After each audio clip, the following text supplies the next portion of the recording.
تو یوں ہے کہ اقبال تو یوں کہتا ہے بمصطفیٰ برساں خیش کے دی ہماؤس، اپنے آپ کو رسول اللہ کے قدموں تک پہنچا تو یہی دین ہے، یہی ایمان ہے۔ گر بہو نہ رسیدی تمام ابو لہبیس، اور اگر وہاں تک نہیں پہنچ سکے تو زندگی ابو لہب کی طرح ہے۔ آپ کو نبی پاک صلی اللہ علیہ وسلم قدموں تک پہنچا دینے کا کیا مطلب ہے؟ مطلب یہ ہے کہ تم دنیا میں رہو تو اپنی مرضی سے نہیں، مصطفیٰ کی مرضی سے جیو۔ یہ ایمان ہے۔ تمہارے جسم پر، تمہاری روح پر، تمہارے دل پر تمہاری حکومت نہ چلے، جو حکومت چلے وہ آمنہ کے لال کی چلے۔ یہ ایمان کا تقاضا ہے، ایمان اسی کو کہتے ہیں۔ اور میں نے خطبے کے بعد ایک حدیث بھی تلاوت کی ہے۔ میرے آقا صلی اللہ علیہ وسلم ارشاد فرماتے ہیں تم میں سے اس وقت تک کوئی کامل ایمان والا نہیں ہو سکتا جب تک کہ وہ اپنی خواہشات میری مرضی کے مطابق نہیں کرتا۔ لا یؤمن احدکم حتی یکون ہواہ تبعا لما جئت بہ۔ حضور فرماتے ہیں میں جو دین لے کر کے آیا ہوں میرے تابع جب تک اپنی خواہشات کو نہیں کرتا اس وقت تک وہ مومن نہیں ہو سکتا۔ میاں ایمان یہی ہے۔ اگر آپ یہ سوچتے ہیں کہ میرے کچھ کاموں میں میں حدیث ڈھونڈوں گا، کچھ کاموں میں قرآن ڈھونڈوں گا، باقی اپنی مرضی سے جیوں گا، تو تم ایمان پہ آئے ہی نہیں۔ ہوتا یہی ہے کہ لوگ یہاں پر مسجدوں میں ایمان والے بننے کی کوشش کرتے ہیں، پھر باہر ان کا ایمان کہاں ہے؟ ہر زندگی کا ہر لمحہ تمہیں پوچھنا چاہیے کہ میرے مصطفیٰ کی مرضی کے مطابق ہے یا نہیں، تب تم ایمان کی لذت کو بھی پالو گے، ایمان کی مٹھاس بھی تمہیں مل جائے گی۔ میں آپ کو بتاؤں، سیدنا عمر ابن خطاب رضی اللہ تعالیٰ دسترخوان پر بیٹھے ہوئے اپنے صاحبزادے کے ساتھ، دونوں صحابی ہیں، حضرت عمر بھی صحابی ہیں، ان کے بیٹے بھی صحابی ہیں۔ کچھ بات چل رہی تھی کسی مسئلے کو لے کر اور دونوں اپنی اپنی دلیلیں دے رہے تھے کہ یہ مسئلہ ایسا ہے، باپ اور بیٹے کے درمیان بات چل رہی۔ سیدنا عمر فاروق رضی اللہ تعالیٰ عنہ نے اپنے بات پر دلیل کے طور پر یہ کہا رسول پاک صلی اللہ علیہ وسلم کی حدیث ہے، حضور نے یوں فرمایا ہے اس مسئلے میں۔ بیٹے نے سنا، کہا اچھا رسول پاک صلی اللہ علیہ وسلم نے یوں فرمایا ہے، مگر ابھی انہوں نے مگر ہی کہا تھا، حضرت عمر نے اپنی تلوار نکالی۔ یہ ہوتا ہے، اچھا مولانا حدیث تو ہے لیکن حالات ایسے ہیں، مگر حالات ایسے ہیں۔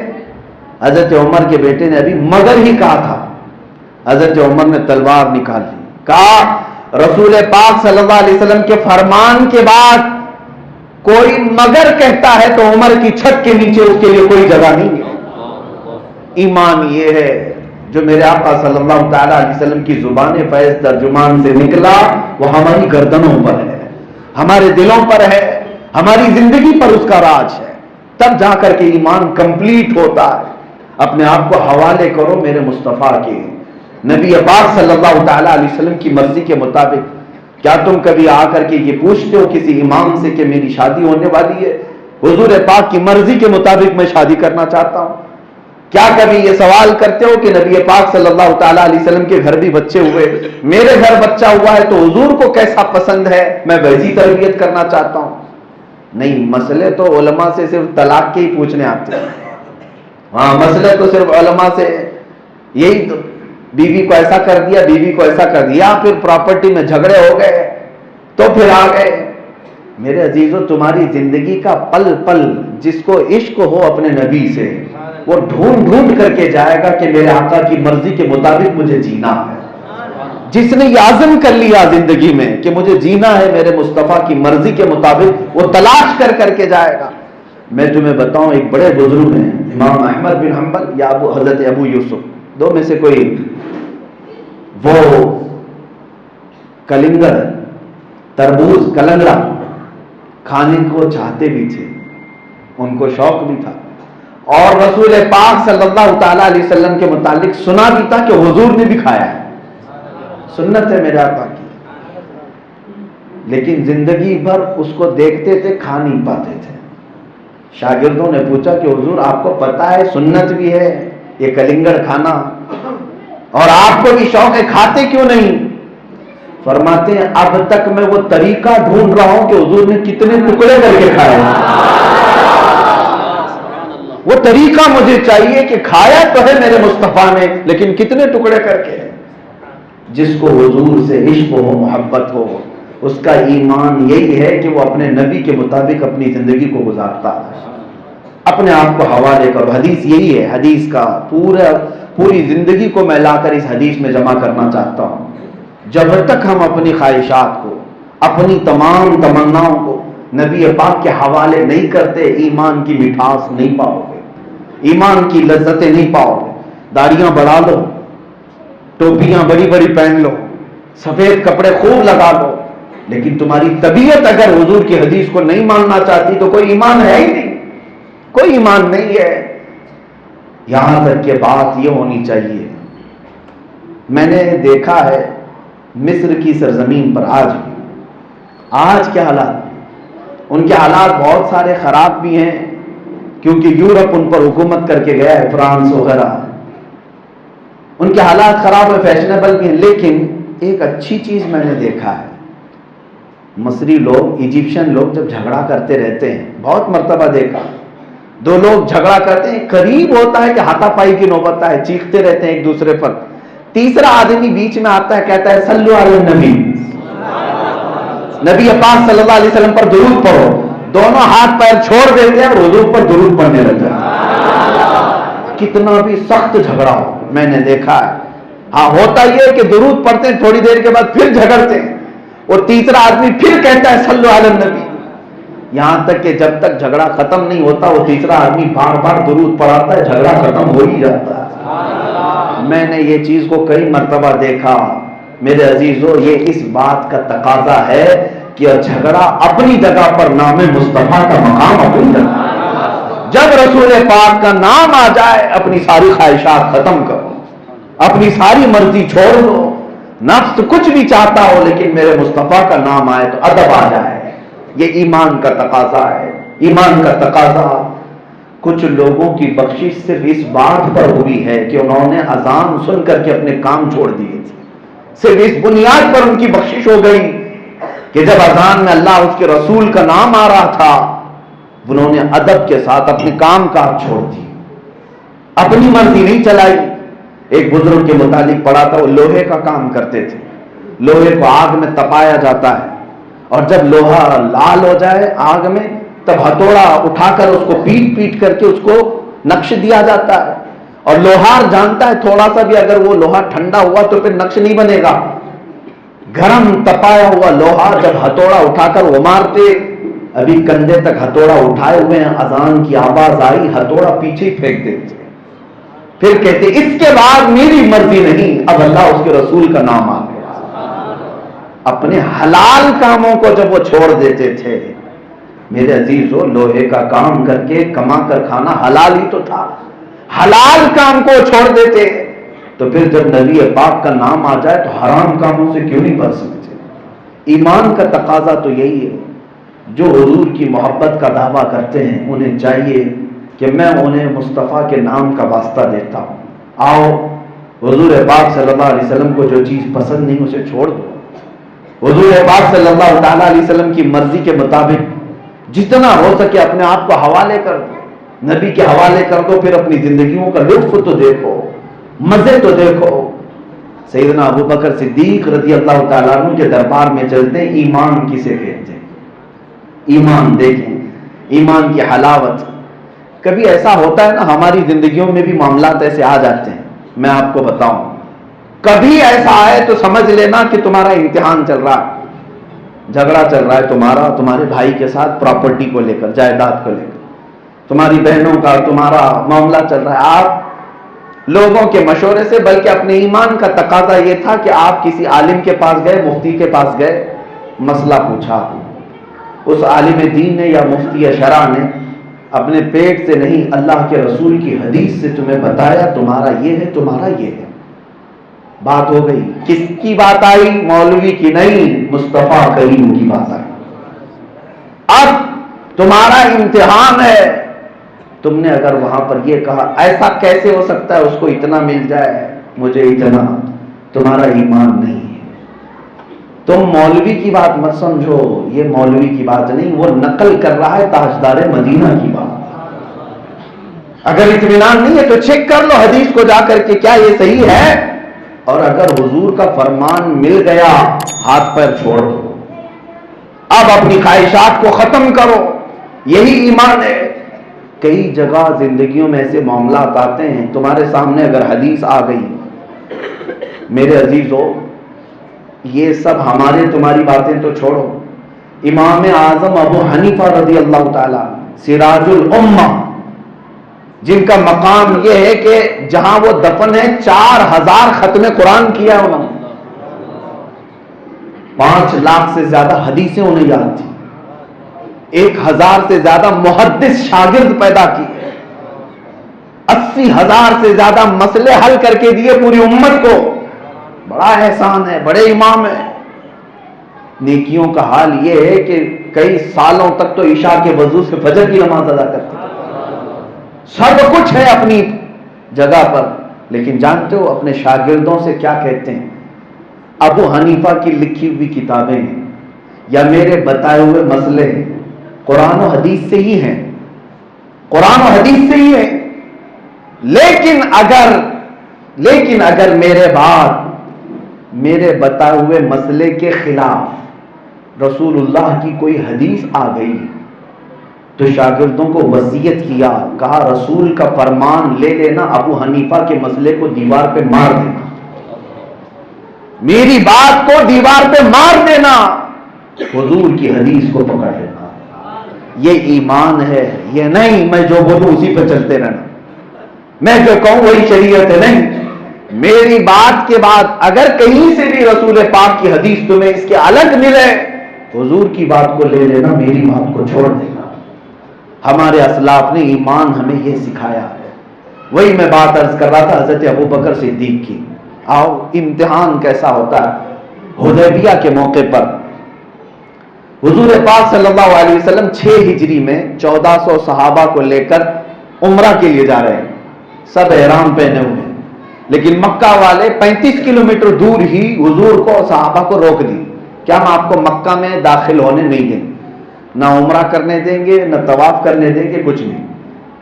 ایسی حالت آ گئی کہ جنگ ہونے جیسے تھے حالات، جنگیں تو چلی رہی تھی، 2 ہجری میں جنگ بدر ہوئی، پھر جنگ احد ہوئی، جنگ خندق ہوئی، اس کے بعد یہ معاملہ تھا۔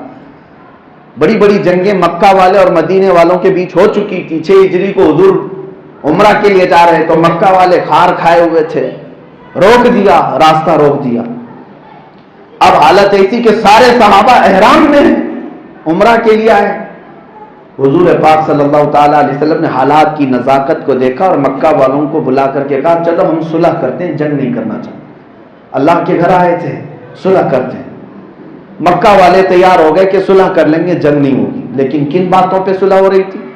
مکہ والوں کی شرطیں تھیں کہ اس سال آپ یہیں سے واپس جائیں گے اور احرام یہیں کھولیں گے، ہم مکہ میں انٹر ہونے نہیں دیں گے، اور دوسرے سال آئیں گے بغیر ہتھیار کے آئیں گے۔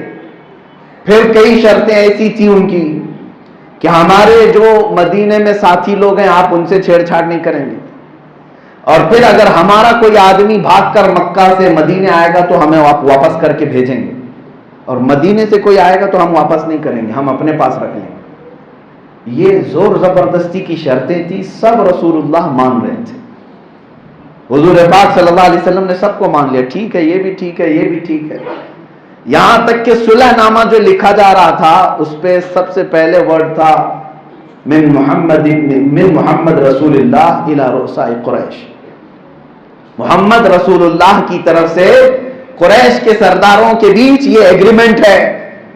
اس پر بھی انہوں نے آبجیکشن کیا، کہا ہم اللہ کا رسول آپ کو نہیں مانتے، یہ لفظ ہٹا دو۔ حضرت علی رضی اللہ تعالیٰ عنہ لکھ رہے تھے، وہ چھوڑ کر اٹھ گئے کہ اس کے آگے میرا نہیں ہوگا، رسول اللہ کا لفظ ہٹانے کے لیے کہا۔ نبی پاک صلی اللہ علیہ وسلم نے خود ہٹایا، محمد ابن عبداللہ لکھا گیا۔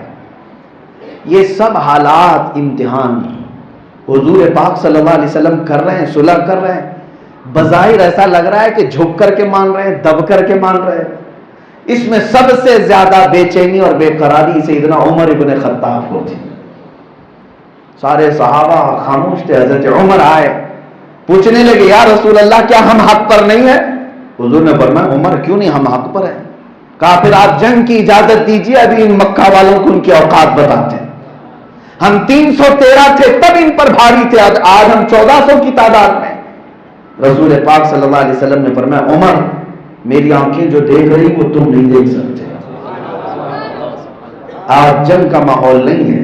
حضرت عمر رضی اللہ تعالیٰ عنہ پھر کہنے لگے یا رسول اللہ اجازت دیجیے اجازت دیجیے. جنگ چاہتے تھے حضرت عمر، حضور نے منع فرمایا میں صلح کر رہا ہوں. اب حضرت عمر کئی جگہ گھوم رہے تھے صحابہ کے پاس اور صحابہ سے کہہ رہے تھے کہ چلو حضور کو مناتے ہیں. اخیر میں وہ آئے حضرت ابو بکر صدیق کے پاس، اور کیونکہ حضرت ابو بکر صدیق رضی اللہ تعالیٰ عنہ حضور کے بہت قریبی مشیر ہیں، مشورہ حضور اکثر ان کا قبول فرماتے، رد نہیں کرتے. حضرت عمر ان کے پاس گئے، کہا ابو بکر آپ کو پتہ ہے رسول اللہ کیا کر رہے ہیں؟ رسول پاک صلی اللہ علیہ وسلم صلح کر رہے ہیں. حضرت ابو بکر نے کہا ہاں میں دیکھ رہا ہوں وہ صلح کر رہے ہیں. حضرت عمر نے کہا ان کافروں کی اوقات کیا ہے جو ہمیں اتنا دبا کر کے وہ صلح کر رہے ہیں؟ آپ چلیں رسول پاک صلی اللہ علیہ وسلم سے عرض کریں کہ جنگ کی اجازت دی جائے. جب حضرت عمر کی آواز بڑھنے لگی حضرت ابو بکر گھوم گئے، ان کے کندھوں کو پکڑ کر کے ہلایا زور سے اور کہا الزم غرضک یا عمر، اے عمر اوقات میں رہ کر بات کرو، کسی ایسے ویسے نے یہ فیصلہ نہیں لیا، یہ اللہ کے رسول نے فیصلہ لیا. یہ ایمان ہے. حالات چاہے کچھ بھی کہہ رہے ہوں، میرے مصطفیٰ نے اگر صلح کہا ہے تو اللہ کی طرف سے یہ فیصلہ ہے. حضرت عمر نے کہا، حضرت ابو بکر نے جو جھنجھوڑا، حضرت عمر کہتے ہیں اس کے بعد پھر میرے دل میں ایمان راسخ ہو گیا. ایمان اسی کا نام ہے جو رسول کہہ دیں وہی شریعت ہے. ما آتاکم الرسول فخذوہ وما نہاکم عنہ فانتہوا. قرآن کہتا ہے رسول جو تمہیں دے دیں وہ لے لو، جس سے روک دیں اس سے رک جاؤ. اسی کا نام ایمان ہے. یہی ایمان ہے. ایک دو واقعات نہیں، ہزاروں واقعات ہیں. اپنی خواہشات کو ترک کر دینا، اپنی مرضیوں کو ختم کر دینا، یہی ایمان ہے. حضرت انس رضی اللہ تعالیٰ عنہ حضور پاک صلی اللہ تعالیٰ علیہ وسلم کے کم عمر صحابہ میں سے ہیں. ان کی عمر تو چھوٹی تھی لیکن یہ شراب کے قہوہ خانوں میں کام کیا کرتے تھے، شراب سپلائی کرنے کا. جیسے چائے کے ہوٹلیں ہوتی اس طرح شراب کی تھی. ابھی حرام نہیں ہوئی تھی شراب، سب لوگ شراب پیتے بھی تھے، دھیرے دھیرے حرام ہوئی. حضرت انس کہتے ہیں میں پیالے بھر بھر کر کے لوگوں کو دیتا تھا. ایک شام لوگ بیٹھے ہوئے تھے اور شراب کے پیالے سپلائی ہو رہے تھے، میں شراب کے پیالے بھر کر دے رہا تھا. اچانک مدینے کی گلیوں میں آواز آئی یا ایھا المسلمون قال رسول اللہ صلی اللہ علیہ وسلم حرمت الخمر. اے مسلمانوں اللہ کے رسول کا فرمان ہے کہ آج سے شراب حرام ہے. ایک منادی اعلان کر رہا تھا. حضرت انس کہتے ہیں جیسی وہ آواز آنے لگی سب کے ہاتھوں سے پیالے گر گئے، سبوں نے اپنے ہاتھوں سے پیالے چھوڑ دی. جس کے لبوں تک کوئی پیالہ لگا تھا وہیں سے وہ ہٹا کر پھینک دیا. حضرت انس کہتے ہیں مٹکے جو شراب کے بھرے ہوتے 50 سال پرانی شراب ہوتی، جس کی مکہ والے حفاظت کرتے، مدینے والے پورے لوگ حفاظت کرتے تھے. 50 سال پرانی 60 سال پرانی شراب پینا ان کا فخر تھا.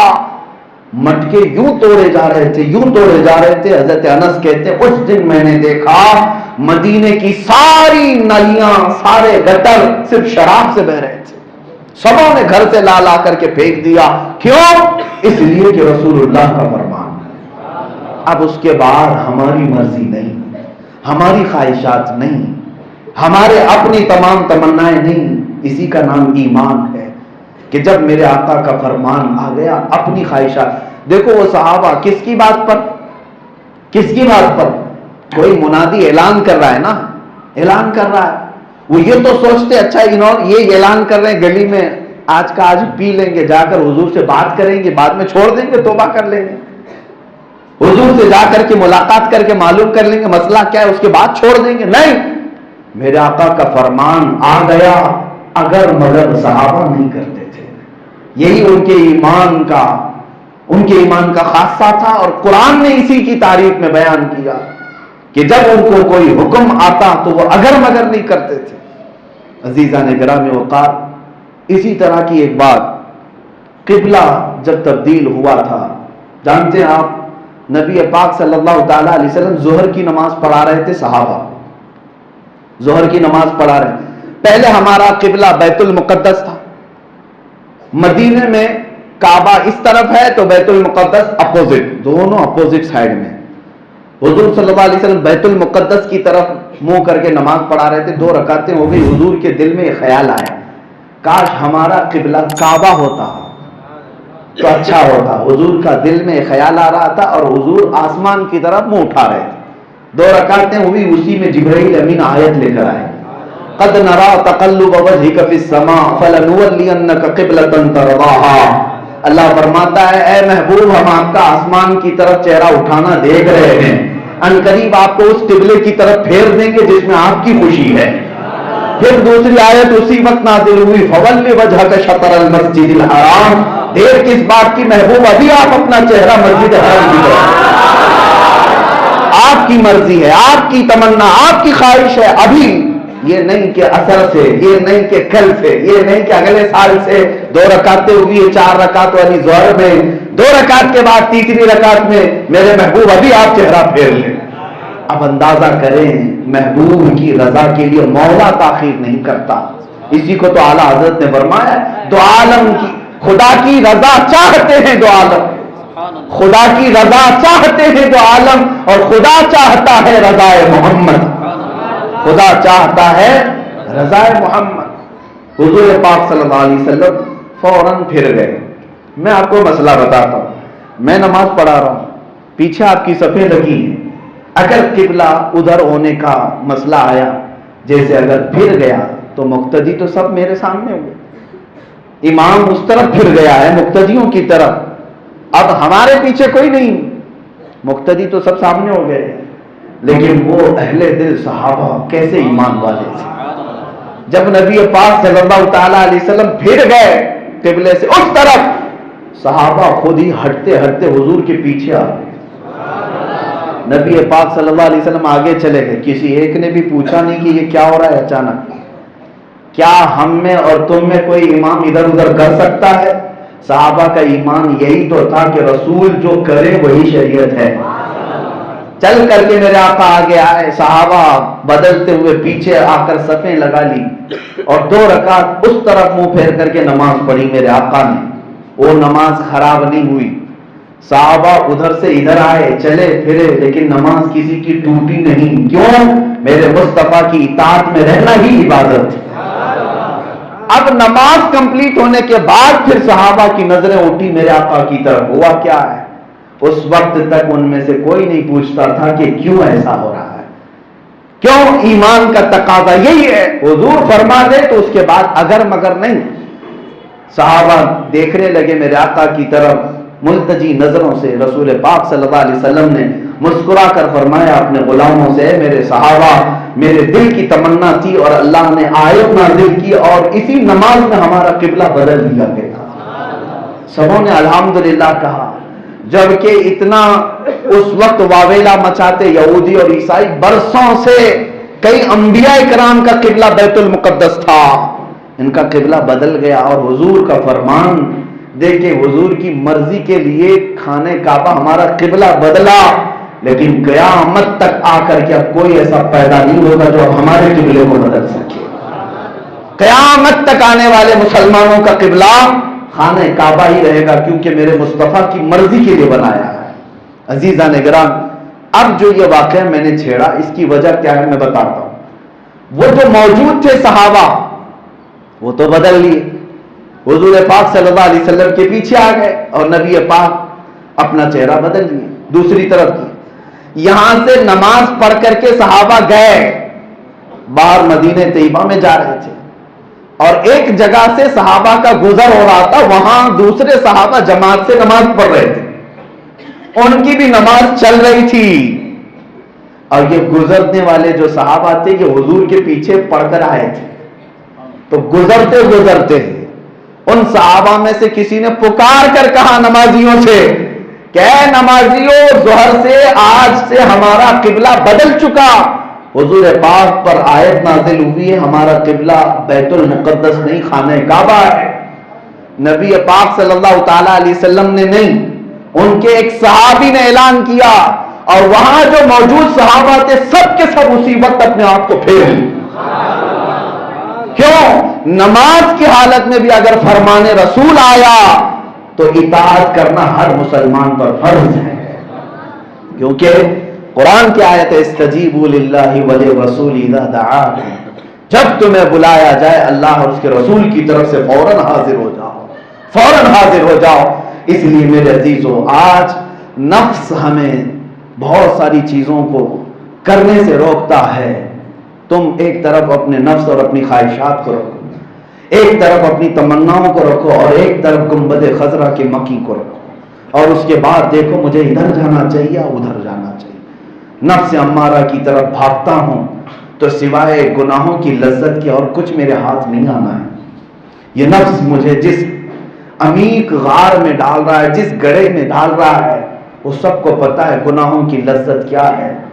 یہ چند دنوں کی زندگی تمہیں داغدار بناتی ہے.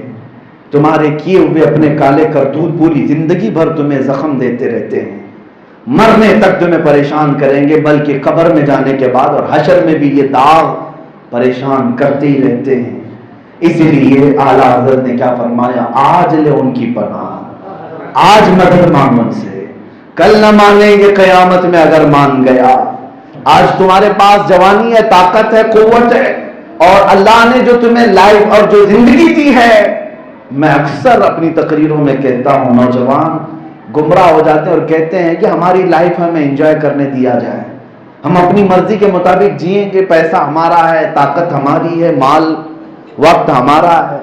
بے وقوف ہیں وہ لوگ جو اس طرح کہتے ہیں. تمہاری لائف ہے ہی نہیں، تمہاری زندگی ہے ہی نہیں.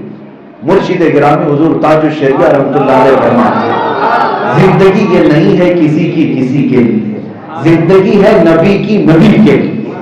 نہ سمجھ مرتے ہیں زندگی کے لیے، ارے جینا مرنا ہے سب کچھ نبی کے لیے، جینا مرنا ہے سب کچھ نبی کے لیے. اپنی خواہشات کو ایک جگہ ڈال دو. مجھے بتاؤ کیا صحابہ اکرام رضوان اللہ تعالیٰ علیہ مجمعین نے اپنی خواہشات کو حضور کے قدموں پر نہیں نچھاور کیا؟ کیا وہ جوان نہیں تھے؟ آپ نے سنا ہے احد کا میدان بڑا سخت تھا. یہ جنگ احد جو ہے، اچانک مکہ کے کافر آئے اور احد پہاڑ کے قریب انہوں نے پڑاؤ ڈال دی. اب مدینہ طیبہ سے حضور صلی اللہ تعالیٰ علیہ وسلم رات کے وقت صحابہ کو اعلان کر رہے ہیں کہ صبح ہونے سے پہلے پہلے کہاں جانا ہے؟ احد پہ جانا ہے. رات کے وقت اعلان ہوا ہے، اور یہ وہ رات تھی جنگ احد میں جانے والی رات. اسی دن ایک نوجوان کی شادی بھی ہوئی، وہ اپنی بیوی کو لائے اپنے گھر سہاگرات منا رہا ہے، حضرت حنظلہ رضی اللہ تعالیٰ. لیکن رات کو جیسی حضور کا اعلان ہو رہا تھا، صحابہ سب دوڑے دوڑے جا رہے تھے، صفیں لگا رہے تھے، اور یہ سہاگ رات میں موجود دولہا اٹھ جاتا ہے اپنے بستر سے اور اپنی بیوی سے کہتا ہے اب اس کے بعد میری مرضی نہیں، میرے مصطفیٰ فرمان رسول آیا ہے، میں اپنی خواہشات سے اب بستر نہیں سجاؤں گا. اٹھ کر کھڑے ہو گئے، کہا اگر تجھے پسند ہے تو میرا انتظار کر، ورنہ میں طلاق دے کر جاتا ہوں، عدت گزرنے کے بعد تو چاہے تو کسی اور سے نکاح کر لے. لیکن وہ مدینے کی خاتون صحابیہ تھی. کہا اے میرے سرتاج، دنیا کی زندگی میں تو شامل کر ہی لیا ہے، ہم نے رات گزار لی جو گزارنا تھا، اب آخرت کی زندگی سے کیوں الگ کرتے ہیں؟ آپ جائیں فی امان اللہ، آپ جائیں اللہ کے حوالے، میں انتظار کروں گی. اگر آپ صحیح سلامت آئے تو میں غازی کی بیوی کہلاؤں گی، اور اگر شہید ہو گئے تو میں فخر سے شہید کی بیوہ کہلاؤں گی. مجھے اس بات کا غم نہیں، جاؤ اللہ کے حوالے. کیا ان کی خواہشیں نہیں تھی؟ کیا ان کی تمنائیں نہیں تھی کہ جوانی کے دن ہیں ہمیں بھی گزارنے چاہیے، آج شادی ہوئی کچھ تو مزے اٹھائیں؟ نیا جوڑا تو یہی چاہتا ہے، پوری دنیا کی خواہشیں ہیں. لیکن وہ مدینے والے ایمان پر ایسے کمپلیٹ تھے کہ ہماری خواہشیں نہیں، میرے مصطفیٰ کی مرضی کے مطابق جینا. جب ہماری ضرورت آن پڑے میں پوری دنیا کو ایک طرف رکھوں گا، میرے رسول کی مرضی کو ایک طرف، ساری دنیا ایک طرف. وہ آج کی رات کا دولہا اٹھ کر چلا گیا اور میدان احد میں دوسرے دن صفوں میں شامل بھی ہو گئے. جنگ ہوئی تھی احد کی جس میں 70 صحابہ شہید ہوئے. احد کی جنگ میں 70 صحابہ شہید ہوئے. ان 70 شہیدوں میں ایک شہید یہ دولہا بھی تھا، حضرت حنظلہ. ایک رات کا دولہا شہید ہو گیا ہے، اور جب لاشیں جمع کی جا رہی تھی تو لاش مل نہیں رہی تھی. حضور پاک صلی اللہ علیہ وسلم سے صحابہ نے عرض کیا حنظلہ کو شہید ہوتے تو دیکھا ہے لیکن لاش نہیں ملتی. حضور پاک صلی اللہ علیہ وسلم نے آسمانوں کی طرف دیکھا اور پھر نیچے کیا اور پھر فرمایا فلاں جگہ ہوگی جاؤ. صحابہ وہاں گئے تو لاش تھی لیکن ایسی کہ پانی کے قطرے ٹپک رہے ہیں. نبی پاک صلی اللہ علیہ وسلم سے صحابہ نے پوچھا کہ ان کے جسم پر برے پانی کے قطرے ٹپک رہے ہیں. حضور مسکرا کر فرماتے ہاں اللہ کے فرشتے اسے اٹھا کر لے گئے تھے اور جنت کے پانی سے غسل دے کر لائے. پوچھا گیا شہید کو غسل نہیں دیا جاتا، جو شہید ہوتا ہے اس کو اسی کپڑوں میں دفن کیا جاتا ہے. یہ اعزاز ہے شہید کا. اور لوگ مر جائیں تو کفن بھی ہے غسل بھی ہے، لیکن شہید کے لیے نہیں. شہید غسل بھی نہیں کرے گا، تمہارے دیے ہوئے کپڑے نہیں اپنے بدن کے کپڑوں میں جائے گا. ایکسپشن ہے صرف اللہ کی بارگاہ میں. اس کے لیے دنیا کے لوگوں کو آنے کے لیے قانون بنائے گئے نہا کے آؤ اور دوسرے سفید کپڑے پہن کر کے آؤ. لیکن اللہ کی مرضی میں جو اپنی جان دیا مولا فرماتا جو تو پہنا تھا وہی پہن کر میرے پاس آ. اس کے لیے ایکسپشن ہے. لیکن اس شہید کو غسل کیوں دیا گیا؟ حضور اکرم صلی اللہ علیہ وسلم نے فرمایا یہ اس کی موت کا غسل نہیں ہے. یہ جب اپنی بیوی سے رات کو نکل رہا تھا اس پر غسل واجب تھا، لیکن اس نے یہ سوچ کر غسل نہیں کیا کہ کہیں میں حضور سے پیچھے نہ ہو جاؤں، کہیں حضور کے فرمان میں تاخیر نہ ہو جائے. اسی طرح سے یہ شریک ہو گیا. اس کو جو فرشتوں نے غسل دیا ہے وہ موت کا نہیں جنابت کا غسل دیا. میرے عزیزو جب کوئی اپنے آپ کو حضور کے حوالے کرتا ہے تو اب اللہ کے فرشتے غسل بھی دیا کرتے ہیں. تمہارے سارے کاموں کے لیے اللہ کافی ہے، تمہاری ساری زندگی کے لیے اللہ کافی ہے. یہی تو قرآن میں اللہ فرماتا ہے لا تہینوا ولا تحزنوا وانتم الاعلون ان کنتم مؤمنین. تم گھبراؤ مت، پریشان مت ہو. تمہاری ساری پریشانیاں، تمہاری ساری گھبراہٹ، ساری بے چینیاں اللہ ختم کرے گا. شرط ایک یہ ہے ان کنتم مؤمنین. شرط یہ اگر تم مصطفیٰ کی سچی غلامی کرو، اگر تم ایمان والے. ایمان اسی کو کہتے جب تک ساری دنیا سے زیادہ اپنے حبیب سے محبت نہ کرے. عزیزان گرامی اوقات خواہشات کس کی نہیں. ایک صحابی حضرت عبداللہ، اور وہ کالے رنگ کے تھے، ان کو کوئی جلدی بیٹی نہیں دیتا تھا. حضور کے پاس آئے اور کہا مجھے شادی کرنی ہے. نبی پاک صلی اللہ علیہ وسلم نے ایک انصاری صحابی کے گھر بھیجا. ان کی خوبصورت بیٹی ہے، جاؤ کہنا کہ میں نے بھیجا ہے. یہ گئے، شوہر بیوی بیٹھے ہوئے تھے، ان کے پاس جا کر کہا آپ کی بیٹی کے لیے میں نکاح کا پیغام لایا ہوں، اللہ کے رسول نے بھیجا. ماں باپ ہیں، دیکھا نوجوان یہ تو کالا کلوٹا ہے اور میری بیٹی تو بڑی خوبصورت ہے، یہ امتحان ہے. حضور نے فرمایا اب حضور کے بعد تمہاری مرضی چلے گی یا میرے آقا کی. وہ دونوں ماں باپ جو تھے انہوں نے کہا ٹھیک ہے ہم بات کر لیتے ہیں حضور سے. صرف اتنا کہا آپ جائیں. وہ جو کالے رنگ کے صحابی تھے ان کو پتا تھا ہر جگہ سے ریجیکٹ ہوتا ہوں، یہاں سے بھی ہو گیا ہوگا. انہوں نے کچھ زیادہ وہ نہیں لیا، واپس چلے گئے. لیکن اس وہ دونوں جو شوہر بیوی تھے ان کے گھر میں جو بیٹی تھی اندر سے باتیں سن رہی تھی. باہر آئی، کہا بابا کون تھے؟ کہا ایک نوجوان آیا تھا تیرے رشتے کا پیغام لے کر. کہا کس نے بھیجا تھا؟ اللہ کے رسول نے بھیجا تھا. آپ نے کیا کہا؟ کہا ہم نے کہا ہے کہ بعد میں بات کر لیں گے. بیٹی کہتی ہے بابا جان آپ کو پتا بھی ہے کہ آپ نے کتنی بڑی خطا کی ہے، آپ کو پتا بھی ہے کہ آپ نے کیا کیا. کہا بیٹی وہ تیرے مثل کا نہیں، تیرے برابر کا نہیں تھا، اس لیے میں نے کہا. اس خاتون نے کہا صرف آپ نے اس کا رنگ دیکھا، بھیجنے والے کو نہیں دیکھا. بھیجنے والا کون تھا آپ نے وہ نہیں دیکھا. یہ بیٹیوں کا ایمان تھا جو مدینے میں تھی. بیٹیوں کا ایمان ہے کہ میرے مصطفیٰ کے بعد جو وہ کہیں پھر اپنی مرضیاں نہ چلاؤ. ماں باپ فوراً کہتے ہیں ہاں میری بیٹی خطا ہو گئی، ہم ابھی جاتے ہیں. دوڑے دوڑے وہ مسجد نبوی آ رہے تھے. جب تک یہ نوجوان صحابی بھی پہنچ گئے تھے. حضور سے عرض کر رہے تھے آقا انہوں نے منع کر دیا ہے، بیٹی نہیں دینے والے. اتنے میں ہی ماں باپ پیچھے سے دوڑ کر کے آئے. میرے آقا نے پوچھا کیا بات ہے؟ کہا یا رسول اللہ خطا ہو گئی, تاخیر کی معافی, تاخیر کی معافی.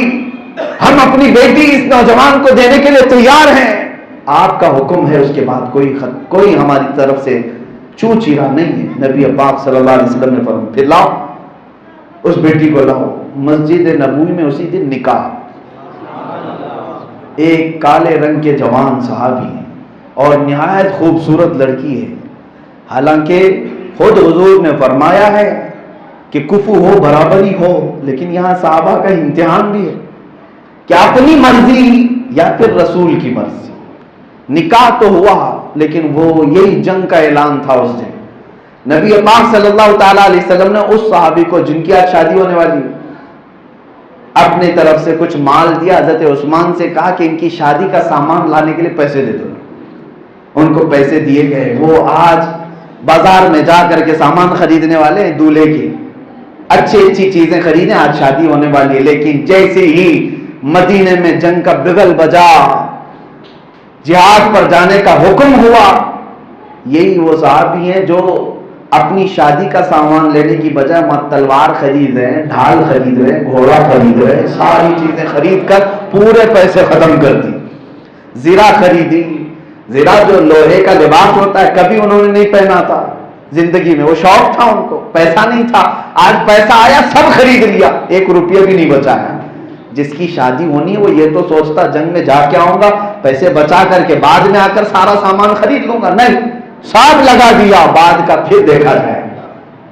اب جنگ میں جب وہ شریک تھے, یہ بھی احد کی جنگ ہے, حضور پاک صلی اللہ تعالی علیہ وسلم اپنے صحابہ کو بتا رہے تھے, یہ جو نوجوان کالے رنگ کے صحابی تھے, یہ دوڑے دوڑے صفوں کو چیرتے ہوئے جا رہے تھے. نیا گھوڑا ہے, نئی تلواریں, نیا ڈھال. حضور نے اپنے صحابہ کو بلا کر پوچھا یہ جوان ہے کون؟ یہ کون ہے؟ صحابہ سب پیچھے لگ گئے, غور سے دیکھتے رہے. کہنے لگے یا رسول اللہ اجنبی ہے, کون ہماری صفوں میں آیا, ہماری جانب سے لڑ رہا ہے, اجنبی ہے, نہ یہ گھوڑا ہم جانتے ہیں نہ یہ تلواریں ہم جانتے ہیں, کیونکہ صحابہ ہر چیز پہچانتے تھے. میرے آقا صلی اللہ علیہ وسلم نے مسکرا کر فرمایا اس کی کالی کالی کہنیاں دیکھ کر میں پہچان رہا ہوں, وہ عبداللہ اسود ہے. میں نے اس کو آج شادی کے پیسے دیے تھے لیکن وہ سارے جنگ کے سامان خرید لایا ہے. چہرہ بھی ڈھکا ہوا ہے زرہ سے, پورے لوہے کے لباس سے چہرہ بھی ڈھکا ہے, جسم بھی ڈھکا ہے. حضور فرماتے ہیں اس نے جنگ کے سارے سامان خرید لی. عزیزان گرامی وقار, یہی وہ جنگ تھی جس میں لڑتے لڑتے حضرت عبداللہ شہید ہو گئے. ان کے جسم پر کئی نیزے مارے گئے تھے, جسم چھلنی چھلنی تھا. اللہ کے حبیب صلی اللہ علیہ وسلم اسی صحابی کے لیے چل کر کے آئے تھے میدان احد میں, اور ان کے سر سے ٹوپی اتاری اور ان کا سر اپنی گود میں رکھ کر بیٹھ گئے, اور ان کے چہرے پر سے دھول میرے آقا نے اپنے ہاتھوں سے ہٹائی. اور اس کے بعد قرآن کی ایک آیت پڑھ کر کے صحابہ سے ارشاد فرمایا, قرآن میں اللہ نے فرمایا ہے من المؤمنین رجال صدقوا ما عاهدوا الله علیہ, مومنوں میں کچھ ایسے لوگ ہیں جنہوں نے اللہ سے کیا ہوا وعدہ دنیا میں پورا کر دکھایا. میرا یہ غلام, میرا یہ صحابی انہی لوگوں میں سے ہے. عزیزان گرامی وقار, ایمان کا تقاضا یہ ہے کہ اپنے آپ کو حضور کے حوالے کرو, اپنی خواہشات کو نبی پاک کے قدموں میں نچھاور کرو. آج زندگی تمہارا امتحان لے رہی ہے. میں بچوں سے کہتا ہوں, نوجوانوں سے, اپنی زندگی میں جھانک کر کے دیکھو, کیا تم اپنے آپ کو مسلمان نہیں کہتے؟ کیا تم اپنا نام احمد, محمد, عبداللہ, خالد یہ سب نہیں رکھے ہو؟ تمہاری نسبتیں رسول اللہ سے ہیں یا نہیں ہے؟ تمہارا رشتہ میرے مصطفیٰ سے ہے یا نہیں؟ تم حضور کا نام لیتے ہی نعرے لگاتے ہو, حضور کا نام لیتے ہی تم آج بھی مچل جاتے ہو. اتنی نسبت جب ہے تو پھر زندگی گزارنے کے یہ جو طور طریقے تمہارے محلوں میں آئے, یہ کس نے ڈال دی؟ یہ کون لا کر کے تمہارے درمیان زہر پھیلایا؟ کس نے تمہیں ناسور بنا دیا قوم کا؟ کیا تم اندازہ کر سکتے ہو؟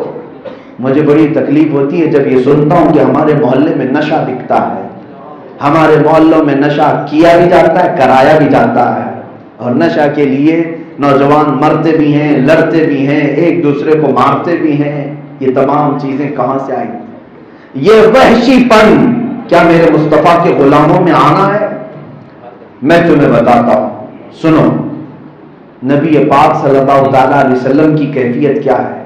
میاں ہمارا تمہارا اور ماں باپ کا رونا اپنی جگہ پر، ایک نوجوان جب بھٹکتا ہے تو ماں زندگی بھر ہوتی رہتی ہے، باپ چیختا رہتا ہے کہ میرا بچہ صحیح ہو جائے صحیح ہو جائے۔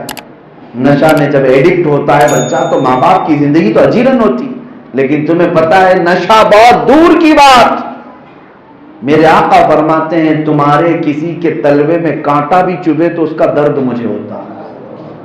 اس رسول پاک کی کیفیت یہ ہے، وہ اپنی امت سے اس قدر پیار کرتے ہیں، اس قدر محبت کرتے ہیں، تم اپنے آپ کو تباہ کر کے کیا میرے مصطفیٰ کو اذیت نہیں پہنچا رہے ہو؟ کیا رسول پاک صلی اللہ تعالیٰ علیہ وسلم کو اس بات کی تکلیف نہیں ہوگی کہ دنیا آج تانا مارتی ہے مسلمان محلوں کی طرف انگلی اٹھا کر، اس محلے میں مت جاؤ مسلمان رہتے ہیں؟ جب نبی پاک صلی اللہ تعالیٰ علیہ وسلم تک فرشتے یہ خبریں پہنچا رہے ہیں کہ آپ کے غلاموں کو آج اتنا سخت انداز میں دیکھا جاتا ہے کہ اس محلے میں کوئی آنا پسند نہیں کرتا، میرے آقا پر کیا بیتتی ہوگی؟ ایک وقت وہ تھا جب رسول اللہ کے سچے غلاموں نے ایسا معاملہ بنایا تھا، اٹلی، ڈنمارک اور یورپ کے بادشاہوں کے بیٹے بھی تعلیم حاصل کرنے کے لیے میرے مصطفیٰ کے غلاموں کے پاس آتے تھے۔ ان کے آج بھی خط موجود ہیں، لائبریریوں میں رکھے ہوئے ہیں۔ بادشاہوں کی اولاد مسلمانوں کے پاس پڑھنے کے لیے آتے تھے، اخلاق لینے آتے تھے، کردار لینے آتے تھے، اور وہ پھر اپنے ملک میں جاتے تو فخر سے کہتے ہم اسلام اور مسلمانوں کے پاس پڑھ کر کے آئے ہیں۔ لیکن آج حالات اتنے بدل گئے، اتنے بدل گئے، کیوں؟ اسی کو اقبال نے کہا سبب کچھ اور ہے جسے تو خود سمجھتا ہے، زوال بندے مومن کا بے زری سے نہیں۔ یعنی مال نہ ہونا تمہاری کمزوری اور تمہارے زوال کی وجہ نہیں، سبب کچھ اور ہے۔ وہ کیا ہے؟ تم نے جب سے اپنا منہ موڑ لیا، حضور کے فرامین کو ایک طرف چھوڑ دیا، نبی کیا چاہتے ہیں اس کا خیال کرنا چھوڑ دیا، پھر امت کا حال یہ ہے کہ مولا نے تمہیں آج وہ دن دکھائے کہ گھر گھر آج ذلیل ہوتا جا رہا ہے، ٹھوکروں پر آ گئے ہیں۔ تمہارا حال یہ تھا کہ جس طرف گزرتے تمہارے پرچم لہراتے تھے، جس طرف سے تمہاری آبادیاں ہوتی لوگوں میں خوشحالیاں آتی۔ پنڈتوں کی لکھی ہوئی کتاب بھی موجود، الہ آباد یونیورسٹی کے پنڈت پروفیسر لکھا ہے، کہا کہ ہمارے اس ملک میں بہت سارے لوگ باہر سے آئے، لیکن ہندو سماج کے لوگ سب سے زیادہ خوشیاں جو منائے تھے ایک بار جب محمد بن قاسم نے یہاں قدم رکھے تھے۔ 19 سال کا جوان عورتوں کی عزت کی حفاظت کے لیے عرب سے چل کر کے آیا اور پورے لوگوں کو ان کے حقوق عطا کیے، آزادی سے رہو، جس کو جس دین پر رہنا ہے، ہر ایک کے حق کی حفاظت کرنے والا جوان تھا۔ یعنی غیر مسلموں نے بھی اس نوجوان کی تاریخ میں رطب اللسان نظر آتے ہیں۔ یہ ہماری تاریخ تھی، کہاں بدل گئے ہم؟ افریقہ کے رہنے والے بربر قوم کے لوگ جو کپڑے نہیں پہنتے تھے، پتوں سے صرف جسم کو چھپاتے، لیکن میرے مصطفیٰ کے غلام صحابہ وہاں جا کر کے ان کے دلوں میں بھی عشق مصطفیٰ ڈال کر آئے تھے، جن کی زبان نہیں جانتے تھے لیکن وہ بھی متاثر ہوئے بغیر نہیں رہے میرے آقا کے غلاموں سے۔ آج میں دعوت سخن بھی دیتا ہوں اور دعوت عمل بھی دیتا ہوں، اے نوجوان اٹھو، اپنی زندگیوں کو بدل ڈالو۔ آج پوری دنیا تمہارے انتظار میں ہے، تم کس کی محبت میں آج فدا ہو؟ دنیا آج جانتی ہے کہ یہ جس دن اٹھ گیا انقلاب آ جائے گا، اور ہم اس انقلاب کے انتظار میں ہیں۔ دنیا چاہے جتنا بھونک لے، ان کی طرف توجہ مت کرو، میں تم سے مخاطب ہوں۔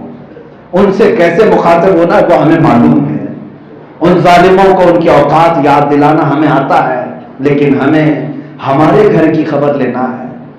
میرے گھر میں اگر سب ٹوٹے بکھرے ہوئے ہوں تو کب تک ان ظالموں کو چیختے چلاتے رہو؟ ہمیں پتا ہے ان کی اوقات کیا ہے، وہ موسم کے کیڑے ہیں، آتے ہیں اور چلے جاتے ہیں۔ بھونکنے کے لیے کتے پیدا کیے جاتے ہیں اسلام کے خلاف، میرے آقا کے خلاف، لیکن وقت گزرتے ہی ان کتوں کا کوئی پتہ نہیں ہوتا۔ تاریخ میں آج تک ایسا ہی ہوتا آیا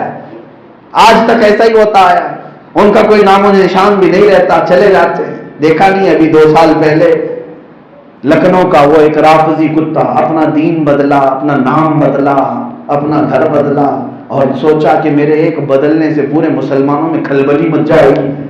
اس کے ایک بدلنے سے ہمارے 8 سال کے بچے پہ بھی فرق نہیں پڑتا، بلکہ ہر کوئی یہی کہتا ہے کچرے کو کچرے ہی میں جانا چاہیے۔ اسلام میں اس کا کیا کام؟ بدل گیا، اور وہ یہ سوچتا رہا کہ اسلام کا بڑا نقصان ہو جائے گا۔ ایک چھوٹی سی کتاب لکھ کر سوچا حضور کے اخلاق اور کردار پر بڑا دھبا لگا دوں گا، کیا کر لیا؟ کچھ نہیں۔ 1.5 سال کے بعد ہمیں پتہ چلا سڑکوں پر کتوں کی طرح سوتا ہے۔ حالت یہ ہو گئی دھوبی کا کتا، نہ گھر کا نہ گھاڑ کا، نہ ادھر کا رہا نہ ادھر کا رہا۔ ادھر کب تک دھوتیوں میں رکھا جائے گا؟ کب تک سنبھالا جائے گا؟ وہاں سے لات مار کر کے جب بھیج دیا جاتا ہے تب پھر اعلیٰ حضرت کا شعر یاد آتا ہے۔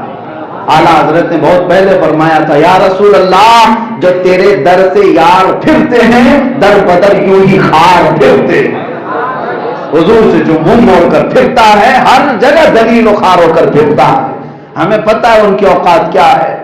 ان ظالموں کو جس طرح ہم مخاطب کرتے ہیں یہ ہمیں پتہ ہے، لیکن درد اس بات کا ہوتا ہے، اے نوجوانوں ہمارے گھر کی خبر بھی تو ہمیں لینی ہے، ہمارے گھر کی ہمیں خبر لینی، ہمارے محلوں کی ہمیں خبر لینی ہے۔ تم اگر ایک بار میرے مصطفیٰ کی عظمت کو سنبھال لو، ایک بار میرے آقا کے فرامین پر اپنی خواہشات کو قربان کرو، پھر دیکھنا میں کہتا ہوں نہ تمہیں بم بارود کی ضرورت ہے، نہ تمہیں تلوار چاقو کی ضرورت ہے، نہ تمہیں کسی بڑی فوج کی ضرورت ہے، کچھ نہیں۔ ایمان جس کے دل میں آتا ہے اس کا چلنا پھرنا بھی کتوں کے لیے مشکل بن جاتا ہے۔ ہم نے دیکھا ہے سرکار مفتی اعظم ہند رضی اللہ تعالیٰ جب چھتیس گڑھ آدی واسی لوگ جنگلوں میں رہتے ہیں، بزرگوں نے آج بھی ان کو دیکھی ہوئی آنکھیں موجود ہیں، ان کے مرید بھی موجود ہیں، جب وہ وہاں سے گاڑی سے رات کے وقت گزر رہے ہوتے، فون نہیں ہے، ٹیلی فون نہیں، انٹرنیٹ نہیں ہے، لیکن رات کے وقت بھی آدی واسی لوگ جو آدھے کپڑے پہنتے وہ لائن لگا کر کھڑے رہتے تھے کہ اللہ کا ولی یہاں سے گزر رہا ہے۔ مفتی اعظم ہند کا چہرہ جو جمال آ رہا تھا، خوبصورت، دیکھتے لوگ قدموں پر گرتے، بوسے لیتے اور چلے جاتے۔ ان کے ساتھ موجود ان کے خلفاء کہتے ہیں ہم یہ سوچتے تھے آخر ان جنگلوں میں رہنے والوں کو بتاتا کون ہے کہ یہ یہاں سے گزر رہے ہیں؟ کون بتاتا ہے؟ میرے عزیزوں نکتہ یہی ہے، جو میرے مصطفیٰ کا ہو جائے اللہ اس کا نام ہی نہیں اس کی محبت پوری کائنات کے سینے میں ڈالتا ہے، ہر ایک کے دل کو پھیر دیتا ہے، رب تعالیٰ پھیرتا ہے۔ آج ہمیں جو عزت ملی ہے، ہماری اپنی حیثیت کیا ہے؟ لوگ مجھے میرے باپ کے نام سے نہیں پہچانتے، مجھے جو پہچانتے میرے مصطفیٰ کی نسبت سے پہچانتے۔ ہماری اپنی کیفیت ہے، نہ میں اپنے علم سے پہچانا جاتا ہوں، نہ میرا تقویٰ، نہ میرے اخلاق، نہ میرے کردار، نہ میرا خاندان۔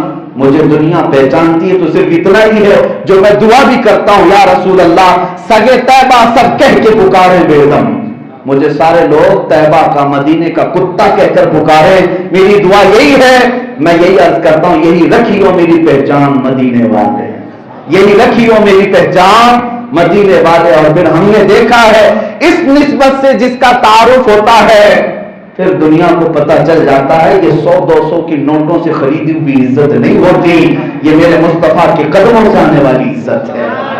اور یہی پھر آپ کو بھی کہنا پڑے گا، ایک بار اٹھ کر کے تو دیکھو اس نبی پاک کے نام پر اپنی خواہشیں قربان کر کے دیکھو مولا کہاں سے کہاں پہنچاتا ہے۔ ایک دن تم اعلاناً لوگوں کو کہو گے جب تک بکے نہ تھے تو کوئی پوچھتا نہ تھا، یا رسول اللہ تم نے خرید کر ہمیں انمول کر دیا۔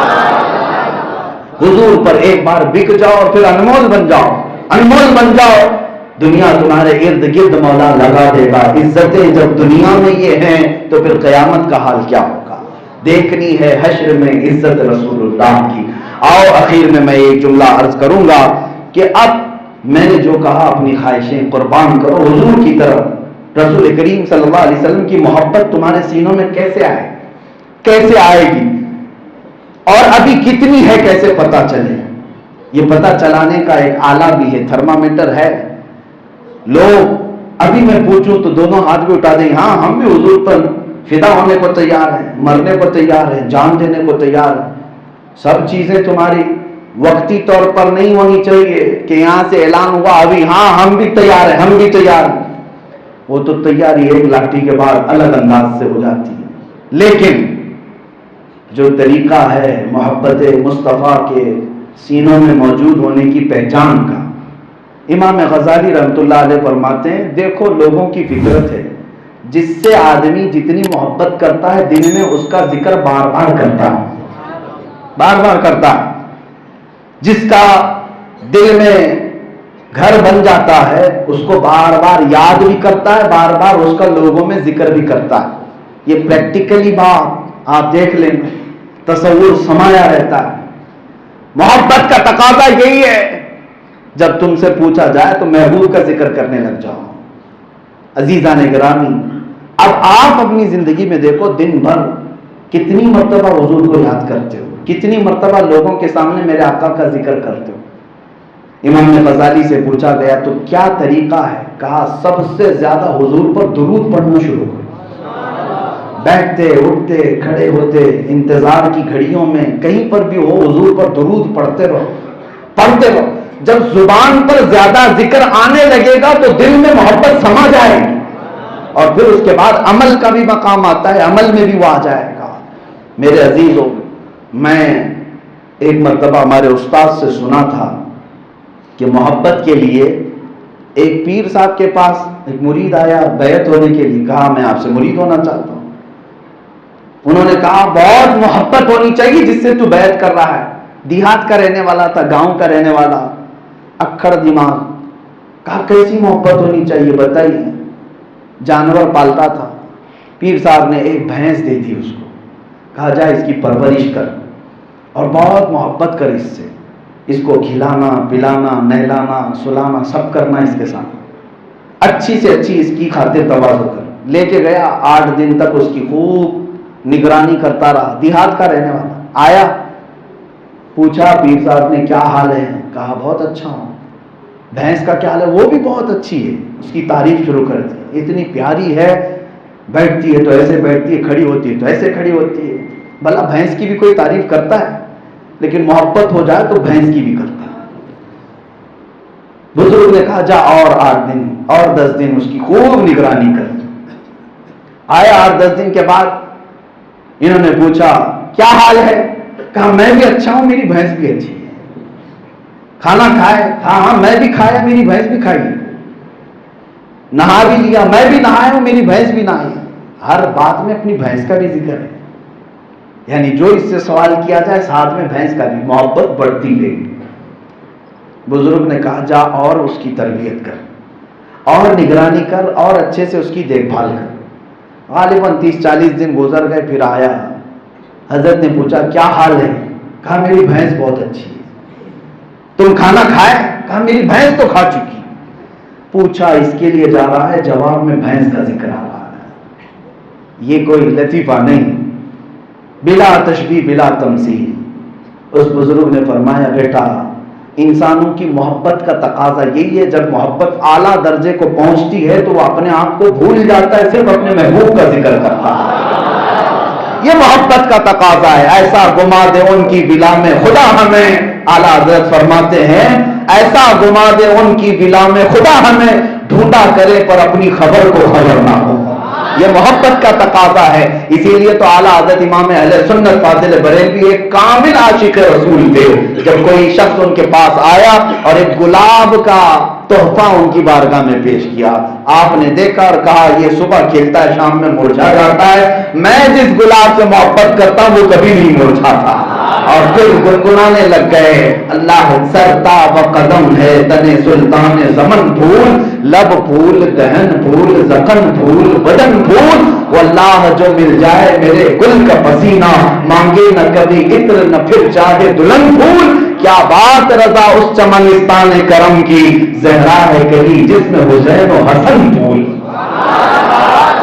ایک پھول لا کر دیا تھا اعلیٰ حضرت نے، پوری نعت میں میرے مصطفیٰ کو پھول ہی کی شکل میں پیش کیا اور کہا وہ کمال حسن حضور ہے کہ گمان نقص جہاں نہیں، یہی پھول خار سے دور ہے.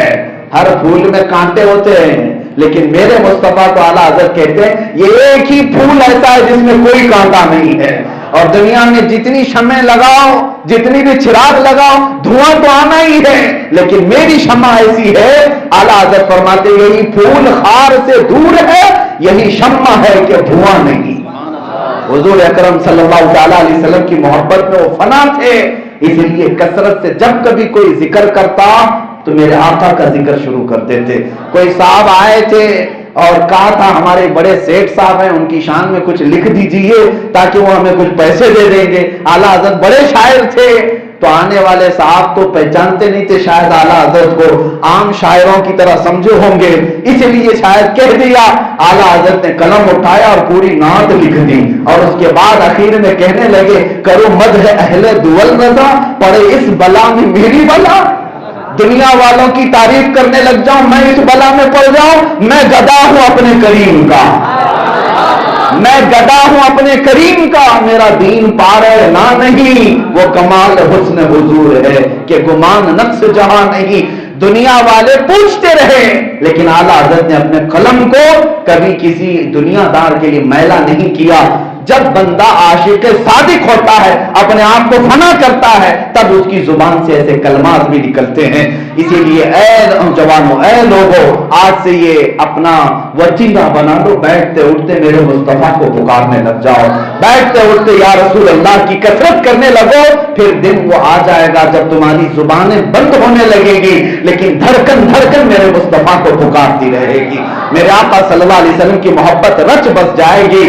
اور پھر میں یہ بھی کہتا ہوں جس سے تم محبت کی بات میں کر رہا ہوں وہ محبوب ایسا نہیں کہ خالی تم ایک طرفہ محبت کرتے رہو۔ میرے آقا نے فرمایا دنیا کے کسی بھی کونے سے کوئی مجھے سلام بھی کرتا ہے، میں مدینے سے ہی اس کے سلام کا جواب بھی دیتا ہوں۔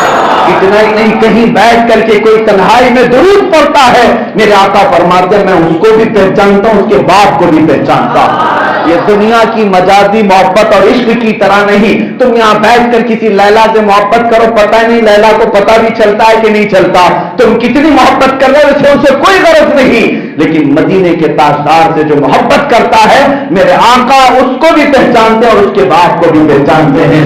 اور مصطفیٰ کریم صلی اللہ تعالیٰ علیہ وسلم کے دربار میں اخیر میں ہم یہ عرض کرتے ہیں، یہ عزم کر کے اٹھتے ہیں یا رسول اللہ آج سے ہم یہ وعدہ کرتے ہیں دہن میں زبان تمہارے لیے، بدن میں ہے جان تمہارے لیے، ہم آئے یہاں تمہارے لیے، اٹھے بھی وہاں